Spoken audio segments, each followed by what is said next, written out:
Hi Gemini, welcome to your December 2023 Astro-Tarotscope with me, Raphael from Radiant Reality. It's an absolute pleasure to have you. Thank you so much for being here. Thank you so much for joining me. Quick note, these readings are for your sun, moon and ascendant sign, though if you're only going to watch one, make sure it's for your ascendant. It's going to be the most accurate for you on that day-to-day level. Now, with that said, I would like to bless my decks of cards with all forms of love, light, peace, prosperity and abundance, and I pray that the messages that come through are ultimately clear and concise and they help you on your path to your highest vibrational good. So, quick note, obviously these are a little later than they usually are and I apologize for that, but it was just so that I could, one, get better, and two, so that I could get all of the year ahead stuff out there and up there for you. So your life path videos and the universal numerology video is up there and out there on my YouTube channel. You can check that out. It's going to tell you everything that you need to know for the overview for the universal year that is a universal year 8. It's a big deal for all of us, and also for your life path number. If you don't know your life path number, there's a video in the playlist that will show you how to calculate it, and there'll also be another one to show you how to calculate your personal year number. Trust me, you do not want to miss these. I pack them full of information because I always want to make sure I give you guys the best. All right, so for your Astro Tarot, obviously I got a new toy. Rafi is very excited. You know, boys and their toys, but I mean, just look at it, it's fucking awesome. All right, so on the 3rd of December, Venus, the lady of love, harmony, and all of those blessings, etc., and also luxury and pleasure and skills. Venus helps you shine wherever it is that she goes. Venus in the 5th house for you, right? And the 5th house is where Venus loves the 5th house. She loves to be here because it's pleasure, it's romance, it's joy, it's fun, it's creativity, it's children. And then you've got Pluto in the sign of Capricorn, which for you represents the 8th house. Now, Venus is in the stronger position. She's in the position, she's in what we call the superior position, right? And she's in the sign of her exaltation. Venus does very good work in the 5th house. Venus in Libra has been helping you find your creativity, maybe even enhancing your wordplay, probably giving you an extra dose of luck. Now, in the square to Pluto in your 8th house of conflict, challenge, crisis, other people's money, finances, resources, deep transformation and psychological makeup, there's possibly some kind of crisis that maybe comes up around a dating situation or in the romantic sphere. So for those of you that are single, or maybe you've been seeing somebody trying to work out what you are or aren't to each other, this does suggest that now you start to see a shift or a change of some sort, and you're now having to ask yourself, do I really want this? Is this the right fit? It can, this aspect, and especially between these two, can create power struggles in relationships. So because it's in your sexual crisis and fear house, Venus in relationships, right? She's in the sign of relating. So this is a fun, energetic and speculative house, but it might be a time to sober up a little, right? If you've got children, this could be challenges or struggles around children, especially if secrets are revealed. It doesn't have to be anything gnarly. This could be, where maybe you find out like that, I don't know, your child is now old enough to have a girlfriend and is going, and getting, they're doing things that teenagers do as they grow up, right? This could be that. That's one way that this could show up for you. Another way that it could show up is some kind of secret comes to light or is revealed to you. Now for this, you have the 7 of Wands, you've got the King of Swords, and you've got the 10 of Swords. So look, I'm going to be really honest. The King of Swords, as an experience, this is usually where the height of the experience, and you couple this here with the 10 of Swords, right? So for those of you that are partnered, married, or in long-term commitments, this does suggest an impasse, right? The 7 of Wands is a battle or challenge or, potentially an argument. The 10 of Swords is a bust up, right? So when I see this combination of cards, I'm kind of like, okay, this is powerful energy and it does have the potential to really rock the boat. What I am going to say to you is, because this transit will end the very day after, It's really important that you don't say anything that you don't mean here, because you won't be able to take it back. And with these cards, it does suggest potentially a very heightened or very, potentially explosive combination. The other thing I'll say to you is if you're partnered, if you're single, you could be connecting to somebody who maybe is a fellow air sign. Remember, the King of Swords is an air sign male, Aquarius, Gemini, Libra. But with that Ten of Swords, this could be, it kind of, maybe something fizzles out here. Maybe it turns into a bit of a battle or a power struggle. That's definitely possible. And then with the Ten of Swords, it's almost like you come in and say, yeah, you know what, I'm putting a stop to that right now. You know, you're not going to talk to me a certain way. You're not going to treat me a certain way. You're not going to relegate me or whatever, right? It's like you're being very resolute in the way that things are going to happen. Okay. So the next transit we want to look at is Venus is going to move into the sign of Scorpio and immediately comes into a trine with Saturn in the sign of Pisces in your career house, in your 10th house. So on the 5th of Scorpio, on the 5th of December, Venus moves into Scorpio. She doesn't necessarily do great work in the sign of Scorpio, but she's getting that really harmonious trine from Saturn. So it's going to be a steadying and sobering kind of energy to this. Your 6th house is your work, your routines, your habits, your daily grind is the 6th house. And this is you kind of doing some work around that, right? Venus for you is your sexual and sensual pleasures. She's also your spiritual and maybe even self-sabotaging nature from time to time, right? So you're being asked to be sort of a bit more mindful here. About what's happening with you and around you, especially like in that sort of daily environment. She immediately sets up that trine to Saturn, which I absolutely love, in your career sector. And it's making as well at the same time a sextile to Mercury, which will be in the sign of Capricorn, right? That's actually very harmonious, and it could suggest potentially that there's a tasty financial opportunity that comes up to either get a little bonus, to make a little bit more extra money than you usually would. Remember, it is just an opportunity, right? A sextile it's very rarely something that's big or ostentatious or kind of like, yes, this is it and it's going to be the greatest thing since sliced bread. No, it presents you with an opportunity. You have to do something with it in order for it to materialize or to give its fruit. I like this though, especially because it's your ruling planet that's involved in this, and Mercury rules money, right? It rules commerce and trade and all of that good stuff. For this, you've got the 3 of Cups. You've got the 4 of Wands. I mean, hello, and the Sun card. Damn.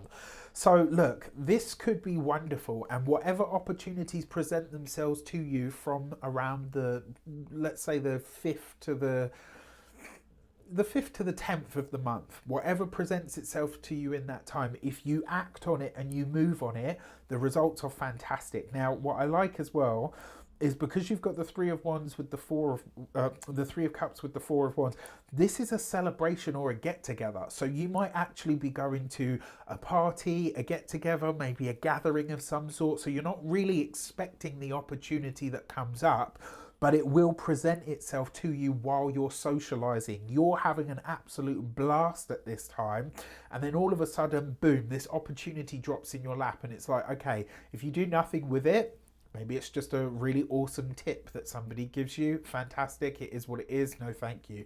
But if you act on it, look at that, right? It leads you to something really bloody awesome. I'm totally here for it. I'm jelly. All right. So let's take these out of the equation. So Mercury, on the 14th of the month, your ruling planet is going to go retrograde in your 8th house, right? So your ruler, or the retrograde whore, as I like to call him, sorry to say, is doing his final backward dance for the rest of this year. And it will take us right through to, it goes direct on like the 2nd of January, like in the wee hours, I think. So it's not that, it's not that detrimental. It's going to be a very fast start to next year. It's going to be nothing like how 2023 started, trust me for that. Now, in that time, it's going to come back into Sagittarius, into your 7th house, but it will start here in Capricorn in your 8th house, right? So this is your, this is your deep psychological makeup. It's possibly even your fears, what you feel and what you feel afraid of, and what sort of throws you into crisis or conflict might be revisited at this time. Remember, the eighth house is also a deeply transformative space because it forces you to acknowledge your shit and then get rid of it, right? To find a way to deal with it. I actually feel like, in a way, this feels a lot more aligned for a lot of you. Even though it's not the same element, even though it's the eighth house, it feels very deep, right? And it's like it's a little more in your control because it's your ruling planet. Maybe you can't put your finger on it, maybe you can't express it in words, right? Maybe you can't find the words because obviously your planet's going retrograde unless you were born under a retrograde, in which case different story. But you might not be able to put it into words, but you will feel what I mean when this transit hits. You've got the Queen of Wands, so you're setting some kind of boundary around the Five of Pentacles about what you will and won't accept, and also around your finances and your resources, which is very interesting because the eighth house is other people's money. So joint finances, loans, taxes, debts, inheritance, all of that stuff. There's potentially you needing to lay some kind of boundary or to set the tone when it comes to joint finances or big money in some regard. For the Queen of Wands is usually a fire sign woman, Aries, Leo, Sagittarius. So this person could feature for you in some way, shape or form. All right, and then finally, Mercury, when it comes back into Sagittarius, is going to conjunct Mars, and both of those are going to square Neptune. If there were ever a time for miscommunication, Neptune is involved in this square. This is, I will say, be careful how you communicate yourself to the world at this time, especially because Pisces is obviously in that 10th house for you. So that's your career, your most public self, how you're seen out there in the world. If you're going to indulge in this time, because this is 7th house, 10th house stuff. But if you're going to indulge at this time, I will say this to you. This is not a time to get paralytic drunk or to be too reckless with your words. You could very quickly lose sight of yourself or lose yourself in the source of it all right? It might be a time where relationships and communications with friends or even partners of all kinds, personal, professional or platonic, could be a little bit odd or maybe blow up for no apparent reason. You could be like, okay, yes, this is a disagreement, but why is it so heated? Mars is conjunct Mercury. Both of those, and Mercury's retrograde. Mars is in a fire sign, so it will bring that explosive self that it does. Mercury's retrograde, your ruling planet, communications, and it's in the sign of its fall, Sagittarius, because it's a completely different energy to what Mercury likes or is used to. So, and in a square to Neptune, Neptune is fog, deception, it's addiction, obsession, right? And when I say obsession, it's kind of like, where you get lost in the fantasy of what something could be rather than what it actually is. If you're dating, this could be a talk with somebody that you then kind of realize, like, you know what? I don't really know where I stand. I thought we had this conversation to find out what we were going to be or where we stand, and now I'm none the wiser. If you're partnered, this will likely be in the realm of work, and I got to say, I'm sorry to say, because Neptune, there could be tears involved in this, all right? Tears, some kind of harsh truth or conversation that comes through, or maybe just words that feel more harsh than they actually need to be. For this, you've got the Page of Pentacles, the Knight of Swords. There's that aggressive communication. Watch for it, right? And you've got this with the Ace of Wands. You could be having an absolute blast, right? You could be having a really good time with something. You could be, things go to one way, and then all of a sudden you just kind of think to yourself, like, hang on a sec, like everything was fine, it was all good, and then bam, it just went completely off course. What the hell happened? Right, so watch out for this, especially around work matters or work situations, even if you're partnered. Now, that being said, let's get into your moons. So when it comes to your moons, quick word, I just want to say, if you haven't got them yet, your Astro-Tarot video scopes are up and out there for your purchasing pleasure. They're $7.99 a piece, and you can get the bundle for $49.99. And also this year, as you know, I have created a short energy work based mini course. It's called the New Year, New Frequency. Imagine being able to walk into 2024 with a new year, not, you know, like when people say like new phone, who this? It's like new frequency, who this, right? You can check out my socials, check out the YouTube community banner. I've been posting some of the results that people are getting with this already. They haven't even got to the new year and people are getting their shift on, okay? Trust me, I am so fucking proud of this. Like, I've created something, there's nothing else like this out there. And I can say that with my head held high because I worked my butt off to make sure that I brought it to you in time, right? So at the moment, the full price, should I say, is 111, but at the moment there is a discount code floating around somewhere. So if you haven't checked out my socials or you're not on my mailing list, you're not going to be getting it, right? So there is a discount code out there where you can get it for £99, and I think there's a handful where you can get it even cheaper than that. So you're going to have to go hunting through all of my socials, baby. All right, with that said, let's get into your moon. So on the 12th of December, you have your annual 7th house Sagittarius new moon. All right, and for this, so your 7th house, relationships, significant partnerships, contracts, business meetings, one-on-one connections, all manner of relationships, personal, professional, and platonic. And for this, you have the gate 44 and ascending. You have to trust your instincts.